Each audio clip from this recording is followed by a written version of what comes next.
భువన చైతన్య ప్రసారం. నమస్కారం, మన ధర్మం కార్యక్రమానికి స్వాగతం. ఇవాటి మన ధర్మం కార్యక్రమంలో మన ధర్మ సందేహాలను నివృత్తి చేసేందుకు మనతో పాటు ఉన్నారు ప్రముఖ ఆధ్యాత్మికవేత్త ఆచార్య శ్రీ తాడేపల్లి పతంజలి గారు. గురుగారు నమస్కారం. నమస్కారం అమ్మా. గురువుగారు, ఇవాటి మన ధర్మము కార్యక్రమంలో మా మొదటి ధర్మ సందేహం ఆ శ్రీరామచంద్రుడి గురించి. ఒక పురుష రూపంలో ఉన్న స్త్రీకి మా తండ్రి నన్నిచ్చి వివాహం చేశాడు అనని సీతాదేవి సాక్షాత్తు శ్రీరాముడితో అంటుంది. ఎందుకు ఇంత పరుషమైన మాటలు అనాల్సి వచ్చింది? వాల్మీకి రామాయణంలో అయోధ్యకాండలో ఇప్పుడు మీరు అన్నటువంటి సందర్భం వస్తుంది. శ్రీరామచంద్రమూర్తి తండ్రి గారి యొక్క మాట పరిపాలించడం కోసం అడవులకి బయలుదేరతాడు. సీతమ్మ తనని కూడా తీసుకు వెళ్ళమని చెప్తుంది. నువ్వు రాలేవు, అక్కడ రాక్షసులు, ఇలా చాలా విపత్కర పరిస్థితులు ఉంటాయి అని పాపం నచ్చ చెప్పాలని చూస్తాడు. ఎంత చెప్పినా ఆవిడ వినిపించుకోదు. రామచంద్రుడు వద్దే వద్దంటుంటాడు పాపం ఆవిడ మీద ఉండే ప్రేమ చేత. అప్పుడు సీతమ్మ అన్నటువంటి మాట ఇది, ఏమయ్యా నువ్వు పురుషుడివి కావా? ఒక ధైర్యం లేదా నీ దగ్గర? ఒక ఆడది వెంట వస్తే ఆవిడ్ని కాపాడుకోలేవా నువ్వు? మా తండ్రి పురుష రూపంలో ఉన్నటువంటి ఒక స్త్రీకిచ్చి నన్ను పెళ్లి చేశాడు, లేకపోతే ఇలాంటి మాటలు ఎందుకు మాట్లాడతావయ్యా నువ్వు అని అంటుంది. ఆ మాటలు అన్న వెంటనే అలాగేనే అంగీకరిస్తాడు, తన వెంట తీసుకెళ్ళడానికి ఒప్పుకుంటాడు. ఇక్కడ దీనికి వ్యాఖ్యానం మనకు కావాలి. ఎందుకనంటే ఇక్కడ రకరకాల మాటలు అంటూ అక్కడ వాల్మీకి మహర్షి ఒక పదం వాడాడు, ప్రణయాత్. ప్రేమ వలన ఈ మాట అన్నది సీతమ్మ. అంటే భార్యాభర్తల్లో ఒకరి మీద ఒకరికి అభిమానం ప్రేమ ఉన్నప్పుడు రకరకాలుగా సరదాగా ఒక్కొక్క మాట అంటూ ఉంటారు. ఆ రకంగా ప్రేమ చేత సీతమ్మ అన్నది అని ఒక అన్వయం. నిజానికి వాళ్ళ మధ్య ఉండేటువంటి ప్రేమ సాన్నిహిత్యంలోంచి వచ్చినటువంటి మాటగా దీన్ని మనం అభివర్ణించుకోవాలి. ఇది ఒక రకమైన సమన్వయం. రెండవది ఏంటంటే సమరే దుర్గా పురుషేషు విష్ణు అని చెప్పి సంప్రదాయంలో ఒక శ్లోకం ఉంది. అమ్మవారు యుద్ధంలో దుర్గాదేవి, పురుషుల్లో విష్ణుమూర్తి అని. అంటే అమ్మవారి గొప్పతనాన్ని చెప్తూ సంస్కృతంలో ఉన్నటువంటి ఒక శ్లోకంలో కొంత భాగాన్ని మీకు నేను చెప్తున్నాను. ఆవిడ యుద్ధరంగంలో దుర్గాదేవి, పురుషుల్లో విష్ణువు. అంటే విష్ణు స్వరూపిణిగా అమ్మవారే తన అవతారాన్ని ధరించారు. కాబట్టి పురుషుల్లో స్త్రీ అని అంటే ఆవిడే ఆదిశక్తే కదా. నువ్వు ఆదిశక్తివి అంటే నా స్వరూపానివే నువ్వు అని చెప్పినట్లుగా రెండవ అన్వయం. ఇక్కడ మూడవది ఏంటంటే అంత మాట అంటే కానీ, ఇక మామూలు మనం లౌకిక పరిభాషల్లోకి వద్దాం. అంటే మామూలుగా చెప్పి చూస్తే తీసుకెళ్ళటం లేదు. అంత మాట అంటే కానీ ఆయన శ్రీరామచంద్రమూర్తి సీతమ్మని వెంట తీసుకెళ్ళటానికి ఒప్పుకోలేదు. సీతమ్మే గనక వెళ్ళకపోతే, ఒకసారి మనం కథను ఊహిద్దాం. సీతమ్మ వెళ్లకుండా లక్ష్మణుడి భార్య ఊర్మిళలాగా ఇంట్లోనే ఉందనుకుందాం కాసేపు. రాముడు ఒక్కడే లక్ష్మణుడితోటి వెళ్ళాడు అడవికి అనుకుందాం. అప్పుడు రామాయణం రావణ వధ పూర్తయ్యేదా? సీతమ్మ పుట్టిందే రావణ సంహారం కోసం. సీతమ్మ లేకపోతే రావణ సంహారం జరిగేది కాదు. ఎందుకంటే అంత ప్రయత్నం రాముడు కూడా చేసేవాడు కాదు. ఈ విషయం ఇద్దరికీ తెలుసు. అందువల్ల ఆయన ఆ మాట అనాలి. ఇప్పుడు లోకంలో అంటుంటారు చూడండి, ఒరే నువ్వు ఈ మాట అనాలి, ఆవిడ ఆ మాట అనాలి, అంతేనే లోకంలో తప్పదు. కాబట్టి ఆయన వద్దనే అని చెప్పాలి, ఈవిడ వస్తాను అని చెప్పాలి, బలవంతం చేయాలి, లోకానికి ఉపకరించేటట్టుగా లోకం అబ్బా ఇలా అన్నదేమిట్రా అన్నట్టుగా ఒక మాట అనాలి. కాబట్టి లోకం కోసం ఆ మాట అన్నది, రావణ సంహారం కోసం ఆ మాట అన్నది, తాను తన యొక్క రూపమే. ఎందుకంటే వాళ్ళిద్దరి మధ్య అద్వైతం సుఖదుఃఖయోహో అంటాడు భవభూతి ఉత్తర రామచరిత్ర నాటకంలో. ఇద్దరు వేరువేరు రూపాలతో కనిపిస్తున్నారు. ఇప్పుడు దాంపత్య బంధం చెప్పాల్సి వస్తే మొట్టమొదటి సీతారాములు అంటారు. ఇద్దరి మధ్య అభేదం. కాబట్టి మనల్ని మనం తిట్టుకుంటే ఇప్పుడు సీతమ్మని రాముడన్నా రాముడిని సీతమ్మన్నా ఒకరినొకరు అనుకున్నట్టే లెక్క.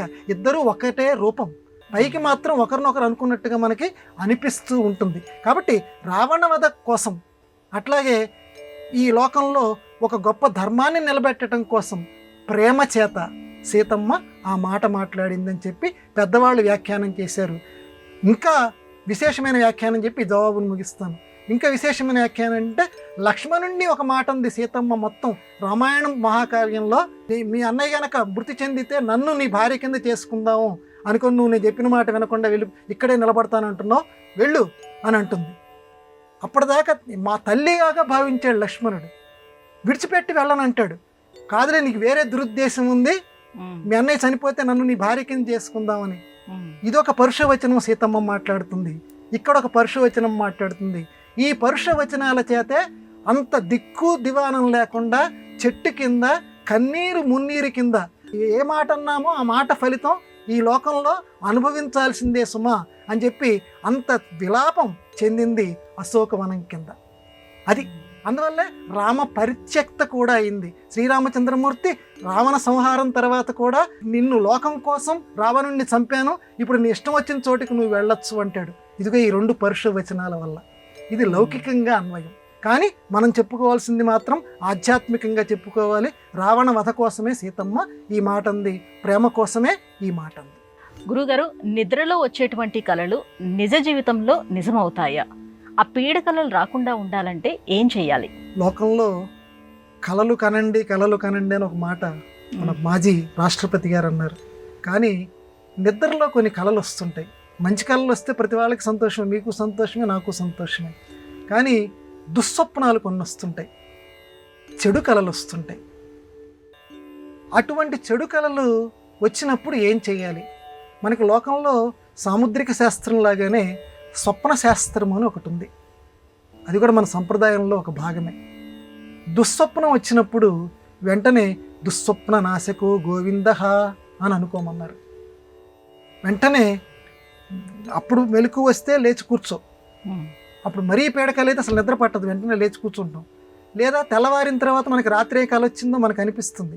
అప్పుడు వెంటనే నిద్ర లేచిన తర్వాత దుస్వప్న నాశకో గోవిందః, నాకు వచ్చింది ఈ చండాలమైన కళ వచ్చింది, నాకు చాలా ఆప్తులు ఎవరో చనిపోయినట్టుగా వచ్చింది, లేకపోతే బంధువులు ఎవరో చనిపోయినట్లుగా వచ్చింది, లేకపోతే నేను గాడిద మీద కూర్చున్నట్టుగా వచ్చింది. ఇట్లా దుస్వప్నాలు కొన్ని వస్తుంటాయి. వీటన్నిటినీ గోవిందుడా నువ్వు నాశనం చెయ్యి, అంటే వీటి ఫలితాన్ని నువ్వు నాశనం చెయ్యి, నేను ఎప్పుడూ కూడా నీ కాళ్ళని నేను ఆశ్రయిస్తూ ఉంటాను అని అర్థం వచ్చేటట్లుగా ఈ మాట అనుకోమన్నారు. కళ వచ్చిన తర్వాత, ఆ చెడు కళ వచ్చిన తర్వాత. అసలు చెడు కళలే రాకుండా ఉండాలంటే స్వప్న శాస్త్రమే చెప్తోంది. చెడు కళ రాకుండా ఉండాలి అని అంటే నిద్ర పోయే ముందుగా, అంటే ఇప్పటి భౌతిక వాతావరణంలో చాలామంది కూడా నిద్రపోవటానికి ఏదో సంగీతం చెవుల దగ్గర పెట్టుకోవటము, లేకపోతే అలా ఏదో చలనచిత్రం చూస్తూనో, లేకపోతే వాళ్ళకి ఇష్టం వచ్చినటువంటి కార్యక్రమం చూస్తూనో అలా కళ్ళు తేలవేస్తూ నిద్రపోతున్నారు. అట్లా కాదురా బాబు, భగవంతుడి స్మరణ చేయమన్నారు. ఇట్లాగా మొత్తం అంటే భీష్ముడికి సంబంధించినటువంటిది ఒక 10 మంది పేర్లు ఉన్నాయి. ఆ 10 మంది యొక్క పేర్లు నువ్వు స్మరించుకుంటూ నిద్రపోతే నీకు దుస్వప్నాలు రాకుండా ఉంటాయి, పీడకలలు నీకు రాకుండా ఉంటాయి అని చెప్పారు. ఇది నమ్మాలా అంటే మనం మొదటి నుంచి చెప్పుకుంటున్నాం, పెద్దవాళ్ళు చెప్పారు, సంప్రదాయంలో ఉంది. కాబట్టి ఆ మహానుభావులు ఏవైతే చెప్పారో ఆ మాటని నమ్ముతూ ఆ మహాపురుషుల యొక్క ఆ అశ్వత్థామ, భీష్మ, భీమ ఇలాంటి అంటే బలవంతులు, ఆ బలవంతులు నాకు అండగా ఉండి నాకు చెడు కళలు రాకుండా చేయుదురుగాక అని తలుచుకోవటానికి ఆ శ్లోకం చదువుకుంటూ పడుకో అబ్బాయి అని చెప్పారు. అప్పుడు చెడు కళలు రాకుండా ఉంటాయి. కాబట్టి రాకుండా ఉండటానికి ఏం చేయాలి?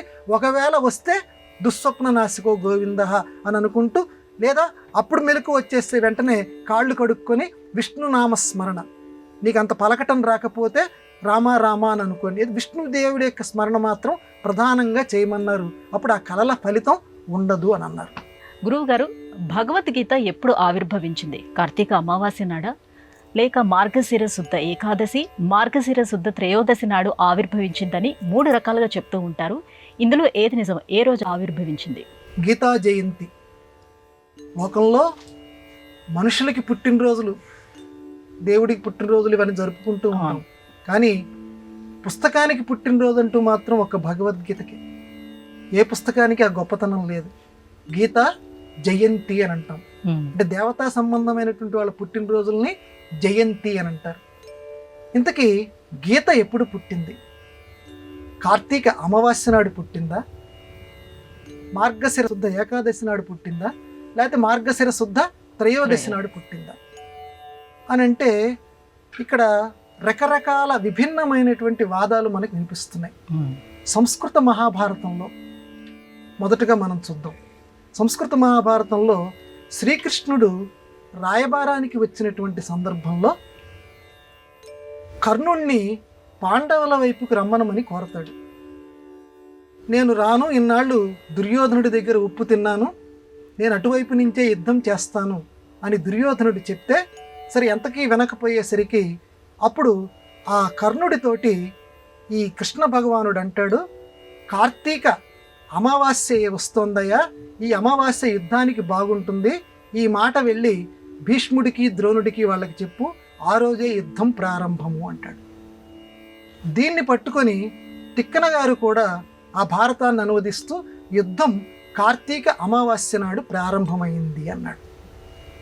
అంటే యుద్ధానికి మొదటే కదమ్మా, యుద్ధం ఏ రోజు ప్రారంభమైంది? అమావాస్య పాడ్యమి తిథులు.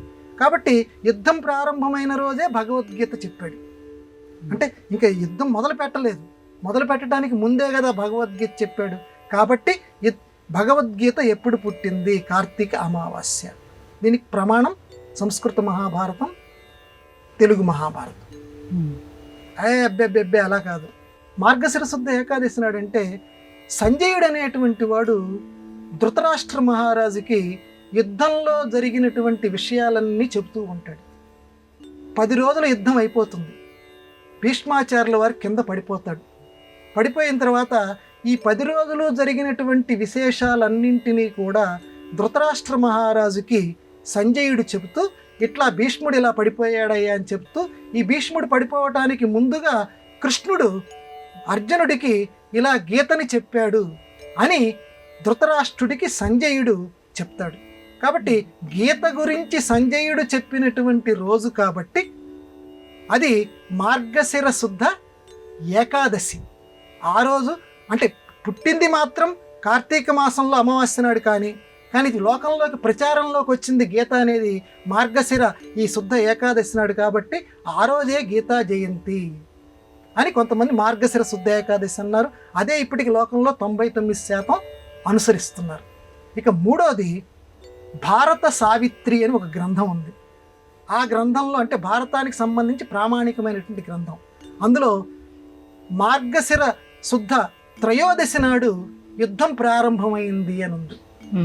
కాబట్టి యుద్ధం ప్రారంభమైనటువంటి రోజే భగవద్గీత చెప్పబడింది. కాబట్టి ఆ రోజే భగవద్గీత పుట్టింది అని మల్లాది చంద్రశేఖర శాస్త్రి గారు లాంటి మహానుభావులందరూ కూడా మార్గశిర శుద్ధ త్రయోదశి నాడు గీతా జయంతి అన్నారు. కానీ లోకంలో ఇప్పుడు అత్యధికులు మాత్రం మార్గశిర శుద్ధ ఏకాదశి నాడు మాత్రమే గీతా జయంతిని జరుపుకుంటూ ఉన్నారు. అది గీతా జయంతి గురించి ఉన్నటువంటి విభిన్నమైనటువంటి అభిప్రాయాలు. గురుగారు, పాహి రామ ప్రభో పాహి రామ ప్రభో పాహి భద్రాద్రి వై దేహి రామ ప్రభో అనే ఈ రామదాసు కీర్తన ప్రత్యేకత గురించి తెలియజేస్తారా? అద్భుతమైనటువంటి కీర్తన పాడారమ్మా. పాహి రామ ప్రభో, ఎందుకంటే భద్రాచలం మనకి భద్రాన్ని కలగచేసే అచలం కొండ. స్వామివారు ఆ రామదాసు ఆర్తితోటి పాడుకున్నాడు, పాహి రామ ప్రభో. పాహి అంటే రక్షించు అని.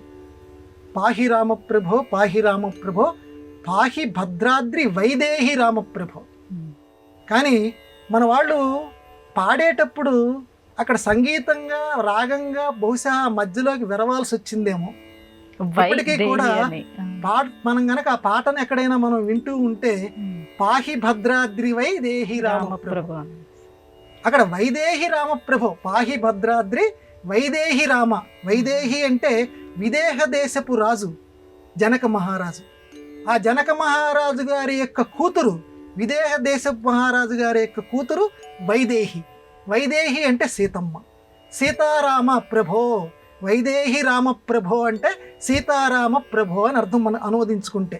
కాబట్టి పాహి భద్రాద్రి, భద్రాచలంలో ఉన్నటువంటి ఓ సీతారామ ప్రభో, నువ్వు నన్ను రక్షించు అని చెప్పి ఆ రామదాసు పాడుకున్నాడు. ఎందుకంటే వైదేహి అనేటువంటి పదం తక్కువ పదం కాదమ్మా.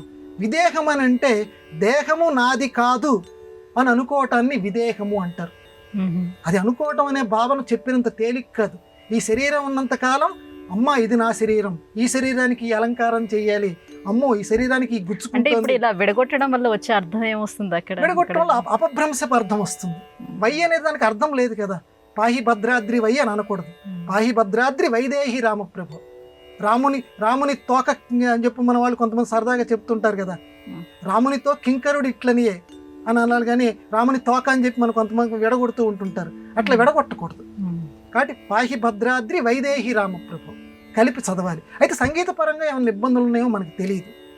కాబట్టి వైదేహి అని అంటే ఆ దేహం నాది కాదు అనుకున్నాడట. మొత్తం రాజ్యం తగలబడిపోతుంటే ఎంత గొప్పవాడంటే జనక మహారాజు మిథిలా నగరం మొత్తం తగలబడిపోతుంటే తగలబడేదెవరు, తగలబెట్టేదెవరు, నేనెవరు నువ్వెవరు అన్నట్ట. అంత వేదాంత జ్ఞానం కలిగినటువంటి వాడు జనక మహారాజు. అటువంటి వేదాంత జ్ఞానం కలిగినటువంటి వాని యొక్క కూతురు వైదేహి అని చెప్పడానికి, అంత గొప్పది అని చెప్పడానికి రామదాసు, భద్రాచల రామదాసు వైదేహి అనేటువంటి పదప్రయోగం చేశాడు. అంత గొప్ప ప్రయోగం అది. వైదేహి అనేది కలిపి మాత్రమే చదవాలి, విడగొట్టి చదవకూడదు. గురువుగారు భక్తిని నవవిధ రీతులలో వర్గీకరించారు. అలాగే భక్తుల్ని ఎన్ని రకాలుగా వర్గీకరించారు? భక్తిని శ్రవణము మొదలైనటువంటి 9 విధాలుగా 9 రకాలుగా విడగొట్టినటువంటిది లోకంలో చాలా ప్రసిద్ధి. అయితే భక్తుల్ని 4 రకాలుగా విడగొట్టారు మన వాళ్ళు. భక్తుడు మామూలుగా ఒకడు, తర్వాత భగవంతుడు అంటే భగవంతునిలో తాదాత్మ్యం చెందేటువంటి వాడు, తర్వాత భగవద్భక్తుడు, మూడోది భగవద్భక్త భక్తుడు, 4. మొదటి దానికి వద్దాం. ఇందులో రామ లక్ష్మణ భరత శత్రుఘ్నులు ఈ 4ని 4 విడగొట్టారు. రామ లక్ష్మణ భరత శత్రుఘ్నులు. ఇందులో భగవంతుడు సరే రాముల వారిని మనకు తెలిసిపోతుంది. భక్తుడు లక్ష్మణుడు ఎప్పుడూ కూడా రాముల వారిని విడిచిపెట్టకుండా ఆయన వెంబడే ఉండేటువంటి వాడు. భగవద్భక్తుడు భగవంతునికి సంబంధించినటువంటి భక్తుడు భరతుడు. భగవంతుడు ఎవరు? శ్రీరాముడు. శ్రీరామునికి సంబంధించినటువంటి భక్తుడు భరతుడు. భగవద్భక్త భక్తుడు అంటే భగవంతుని యొక్క భక్తుడి యొక్క భక్తుడు శత్రుఘ్నుడు. శత్రుఘ్నుడు ఎప్పుడూ కూడా భరతుని వెంట ఉండేవాడు. రాముని వెంట లక్ష్మణుడు ఏ రకంగా ఉండేవాడో భరతుని వెంట శత్రుఘ్నుడు ఆ రకంగా ఉండేవాడు. కాబట్టి భరతుడేమో భగవద్భక్తుడు, శత్రుఘ్నుడేమో భగవద్భక్త భక్తుడు అనే రకంగా మన వాళ్ళు విడగొట్టారు. అంటే ఇప్పుడు రాముడేమో చక్కగా నారాయణ స్వరూపం, లక్ష్మణుడేమో లక్ష్మీ స్వరూపం, భరతుడేమో భక్తి సమన్విత భక్తి సమన్వితుడు, ఇక శత్రుఘ్నుడేమో శత్రునాశకుడు. అటువంటి వాళ్ళని ఈ రకంగా విడగొట్టారు. ఇలా చెప్పటం వల్ల ప్రయోజనం ఏంటంటే భగవంతుణ్ణి సేవిస్తే ఎటువంటి ఫలితం వస్తుందో, ప్రత్యక్షంగా భగవంతుణ్ణి సేవిస్తే ఎటువంటి ఫలితం వస్తుందో, భగవంతుడి భక్తుడైనటువంటి వాడిని సేవించినా నీకు అటువంటి ఫలితం వస్తుంది. శత్రుఘ్నుడు ప్రత్యేకంగా ప్రత్యక్షంగా రాముల వారికి ఎటువంటి సేవ చేసినట్లు మనకి వాల్మీకి రామాయణంలో ఎక్కడా మనకు కనపడదు. కానీ శత్రుఘ్నుడు కూడా గొప్పవాడే. ఎందుకనంటే రాముల వారికి సేవ చేసినటువంటి, రాముల వారికి భక్తుడైనటువంటి, ఆ భగవంతునికి భక్తుడైనటువంటి ఆ భరతుడు ఎవరైతే ఉన్నారో ఆ భరతుడికి సేవ చేశాడు. ఎందుకంటే మేనమామ ఇంటికి వెళ్ళేటప్పుడు, నిజానికి అది భరతుడి యొక్క మేనమామ యుధాజిత్తు. ఆ మేనమామ ఇంటికి వెళ్ళేటప్పుడు భరతుడు ఒక్కడు వెళ్తే సరిపోయేది, కానీ శత్రుఘ్నుడిని కూడా వెంట తీసుకొని వెళ్ళాడు. అంటే భగవంతుని భక్తుడు ఏ రకంగా విడిచి ఉండలేడో భగవద్భక్తుని కూడా భగవద్భక్త భక్తుడు విడిచి ఉండలేడు. దానికి ఉదాహరణ ఏంటంటే భరతుడు ఎక్కడుంటాడో శత్రుఘ్నుడు కూడా అక్కడే ఉంటాడు. నిజానికి అతని మేనమామ కాదు, శత్రుఘ్నుడికి సంబంధించిన మేనమామ కాదు, కానీ తన మేనమామ ఇంటికి వెళుతూ కూడా ఇతన్ని వెంట తీసుకొని వెళ్ళాడు. అందువల్ల భగవద్భక్తుడికి భగవద్భక్త భక్తుడికి మధ్య ఉండే సంబంధం చెప్తూ ఈ రకంగా విడగొట్టారు. మొత్తానికి నువ్వు భక్తుడివన్నాక భగవంతుడికి, లేదా భగవంతుడి భక్తుడికి భక్తుడివిక. ఇది రామాయణం మనకు చేసేటువంటి ప్రబోధం. గురుగారు, పూజ అనేది పరమ పవిత్రమైనటువంటి ప్రక్రియ. అటువంటి పూజా సంవిధానంలో ఎటువంటి నియమాలని అనుసరించాలి? పూజ అంటే అభిష్టాన్ని నెరవేర్చేది అని సంస్కృతంలో ఒక అర్థం ఉందమ్మా. అసలు పూజ ఎందుకు చేయాలి మనం అనంటే, మన యొక్క కోరిక ఏదైతే ఉందో ఆ కోరికని నెరవేర్చడాన్ని పూజ అంటారు. అంటే అర్చన, ఇది కూడా దాని కిందకే వస్తుంది. అయితే ఈ పూజ అనేటువంటిది ఒక నియమంతో చేయమన్నారు. ఎలా పడితే అలా పూజ చేయొద్దన్నారు. లేకపోతే ఒక దండం పెట్టి ఊరుకో, దండం పెట్టడం కూడా పూజలో ఒక భాగమే. కానీ నువ్వు కనుక కూర్చొని పూలతోటి మంత్రాలతోటి కనుక నువ్వు పూజ చెయ్యాలి అని అంటే కొంచెం పరిశుద్ధంగా ఉండి నువ్వు చెయ్యి.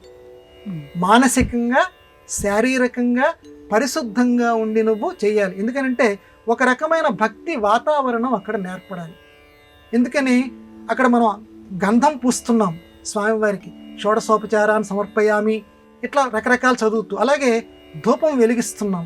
ధూపం వెలిగిస్తూ ఉంటే అక్కడ కమ్మటి వాసన వస్తుంటుంది. కమ్మటి వాసన ఏంటంటే, స్వామి ఈ కమ్మటి వాసనని భగవంతుడే ఆస్వాదిస్తున్నట్లుగా నీ మనస్సులో తాదాత్మ్యం చెందుతూ ఆ ధూపం వెలిగించాలి. నేను ఆస్వాదిస్తున్నాను కాదు, ఈ కమ్మటి వాసనని ఆస్వాదిస్తూ స్వామి నాకు కమ్మటి ఫలితాలు ఇచ్చుగాక. స్వామి ఎంత అదృష్టవంతున్నయ్యా, ఈ కమ్మటి వాసనని ఆస్వాదించేటువంటి నాసికని నువ్వు నాకు అనుగ్రహించావు, నీకు వేల వేల దండాలయ్యా. నీకు ప్రతిరోజు కూడా ఇలా ధూపం వెలిగించేటువంటి అదృష్టం నాకు కలగచేయి. స్వామి నిన్ను చూసేటువంటి కమనీయమైనటువంటి మంగళకరమైనటువంటి నీ రూపాన్ని చూసేటువంటి అదృష్టం కలిగించేటువంటి కళ్ళని నాకు ప్రసాదించావు. కాబట్టి స్వామి ఇదిగో నేను నీకు జ్యోతి వెలిగిస్తున్నాను అంటే పూజ చేసేటప్పుడు అటువంటి భావన ఉండాలి. జ్యోతి అంటే వెలుగు కదమ్మా. వెలుగుని స్వామివారికి మంగళహారతి కింద ఇస్తున్నావు, లేక దీపం కింద అక్కడ పెడుతున్నావు అంటే ఒక వెలుగు. స్వామి నాకు కూడా నువ్వు వెలుగునిచ్చావు, నిన్ను చూసేటువంటి అదృష్టం. ప్రతిదీ కూడా మొట్టమొదటి స్వామివారికి సమర్పించుకోవాలి. కాబట్టి నిన్ను చూసే అదృష్టాన్ని ప్రసాదించే కళ్ళని నాకు అనుగ్రహించావు. అందువల్ల ఆ కళ్ళతోటి నిన్ను చూస్తూ ఇదిగోనయ్యా స్వామి దీపం వెలిగిస్తున్నాను. ఇట్లా సాంబ్రాణి వెలిగించటంలో, గంధం పూయటంలో, ఇట్లా రకరకాల ఏదైతే సేవలు ఉన్నాయో ఆ సేవలన్నింటినీ కూడా తాదాత్మ్యం అనుభవిస్తూ అనన్య భావనతోటి, ఇంకా వేరే రకమైన భావనలతోటి. తలుపు ఎవరన్నా తడుతున్నారా, వాడెవడో వచ్చాడు చూడు, పాల ప్యాకెట్ వచ్చాడు తీసుకో, ఇవి ఉండకూడదు. నీకు ఇక్కడ పూజ గదిలో నువ్వు కూర్చున్నావు, స్వామివారితోటి తాదాత్మ్యం నువ్వు చెందగలిగితేనే పూజ చేయి, లేకపోతే దూరం నుంచి ఒక నమస్కారం పెట్టు. కాబట్టి పూజ అని అంటే అభీష్టాన్ని నెరవేర్చేది. ఎప్పుడు నీ అభీష్టాన్ని నెరవేరుస్తుందంటే తాదాత్మ్యం చెందితేనే నీ అభీష్టం నెరవేరుతుంది. ఇప్పుడు ఎవరికి వాళ్ళు ఊహించుకోవచ్చు, నేను ఇన్ని రోజుల నుంచి ఇన్ని కొబ్బరికాయలు కొడుతున్నాను, ఇన్ని మంత్రాలు చదువుతున్నాను, స్వామివారి దగ్గర ఇంతసేపు కూర్చుంటున్నాను, నా కోరికలు ఎందుకు ఫలించట్లేదు, పూజ అంటే కోరికలు తీర్చేది అంటున్నావు కదా అంటే నీలో ఆ తాదాత్మ్యత లేదు, ఆ గాఢ భావన లేదు. అందువల్లే నీ పూజ నెరవేరటం లేదు. కనుక తాదాత్మ్యతతోటి, అనుభూతితోటి, ఇక వేరే రకమైన భావం లేకుండా చేస్తే పూజ నెరవేరుతుంది, నీకు చక్కటి ఫలితాన్ని అనుగ్రహిస్తుంది. ఇది పూజ అంటే. గురుగారు, ఇవాళ మన ధర్మము కార్యక్రమంలో మాకు వచ్చినటువంటి ఈ సందేహాలన్నీ కూడా నివృత్తి చేసినందుకు ధన్యవాదాలండి. నమస్కారం అమ్మా.